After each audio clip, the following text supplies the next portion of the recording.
Next derivation है derive expression for potential energy of a bar magnet kept in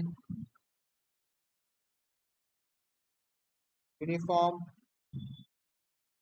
magnetic field। तो हम सबको पता है डी डब्ल्यू अगर रोटेशनल वर्क है क्या होता है, टाउ इंटू डी थीटा होता है।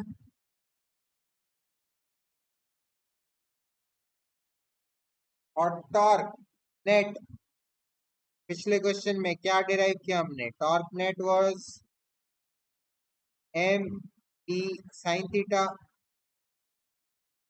तो डी डब्ल्यू हो गया मेरा M D sine theta D theta हो गया। Integrating both sides,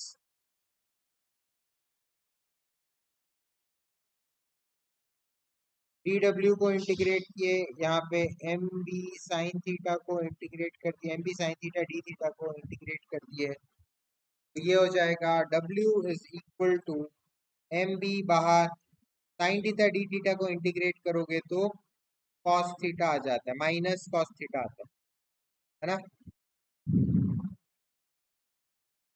minus cos theta. तो माइनस को भी बाहर कर दो, एम बी कॉस थीटा, ये आ गया आपका W.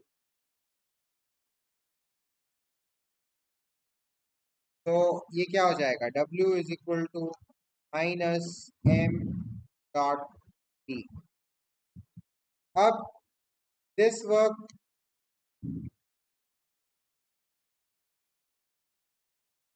gets stored in the bar magnet as potential energy।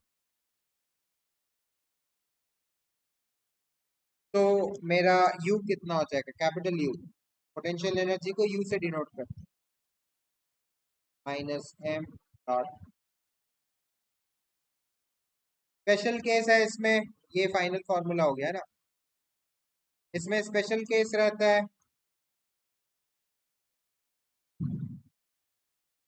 अगर थीटा 90 है, थीटा किस किस के बीच में, मैग्नेटिक डाइपोल मोमेंट और मैग्नेटिक फील्ड के बीच में। मतलब आपका अगर मैग्नेटिक फील्ड ऐसे है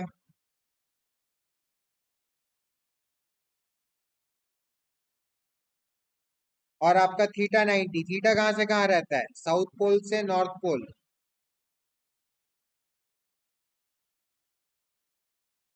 सॉरी थीटा नहीं, मतलब एम, एम कहाँ से कहाँ रहता है, साउथ पोल से नॉर्थ पोल। तो मान लो मैग्नेट आपका ऐसे है, ये साउथ ये नॉर्थ, तो आपका एम जा रहा है ऐसे और बी जा रहा है आपका ऐसे, है ना। तो दोनों के बीच में एंगल कितना, 90। इस पर्टिकुलर पोजीशन में आपका पोटेंशियल एनर्जी कितना हो जाएगा, minus M B cos theta, cos 90 कितना होता है, 0। तो पोटेंशियल एनर्जी 0 हो जाएगा। टॉर्क भी थोड़ा डिस्कस कर लेते हैं, टॉर्क क्या था। अच्छा ये कैपिटल यू है, मैं स्मॉल यू लिख, कैपिटल यू। टॉर्क क्या था, M B sine theta, M B sine 90, sine 90 क्या होता है 1। तो यहाँ पे एम डी हो जाएगा टॉर्क, अगर आपका मैग्नेट इस तरह से है, ठीक है, परपेंडिकुलर, ठीक है।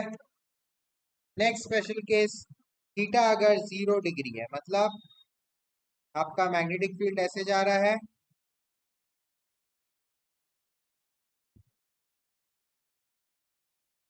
और आपका जो मैग्नेट है वो भी ऐसे रखा हुआ है, with this one being south pole, this one being north pole. तो आपका बी भी इस डायरेक्शन में ही है लेफ्ट टू राइट, एंड जो मैग्नेटिक मोमेंट है वो भी साउथ टू नॉर्थ, मतलब इसी डायरेक्शन में है ना, ऐसे एम भी इसी डायरेक्शन में, तो दोनों के बीच में एंगल क्या है, 0 होगा। तो फिर आपका u हो जाएगा -mb cos 0 इज 1, ये हो जाएगा -mb, और टॉर्क क्या हो जाएगा, mb sin 0, sin 0 होता है 0, तो 0। तो इस पोजीशन में there is 0 torque, minimum torque, आपका मैग्नेट एकदम स्टेबल इक्विलिब्रियम में रहेगा। इस पोजीशन को क्या बोलते हैं, स्टेबल इक्विलिब्रियम।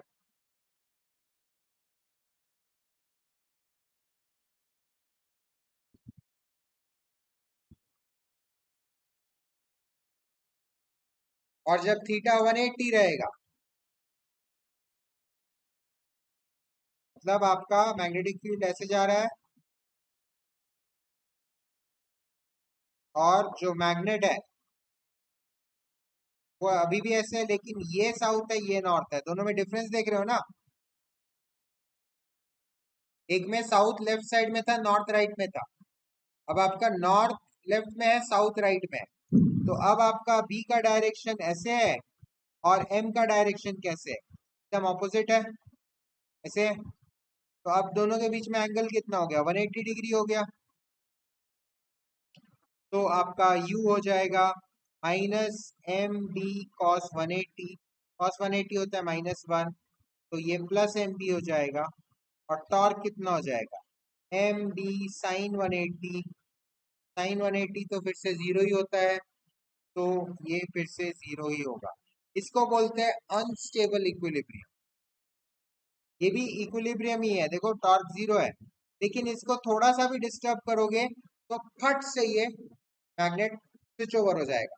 नॉर्थ थोड़ा सा भी डिस्टर्ब करोगे तो नॉर्थ इधर आ जाएगा, साउथ इधर आ जाएगा। इसको बोलते हैं अनस्टेबल इक्विलिब्रियम।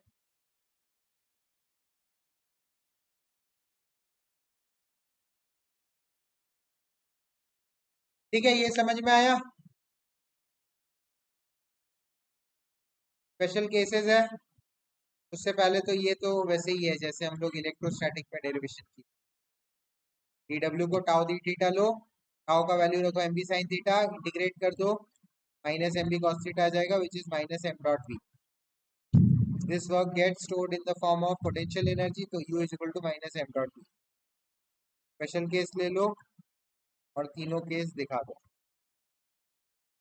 ठीक है।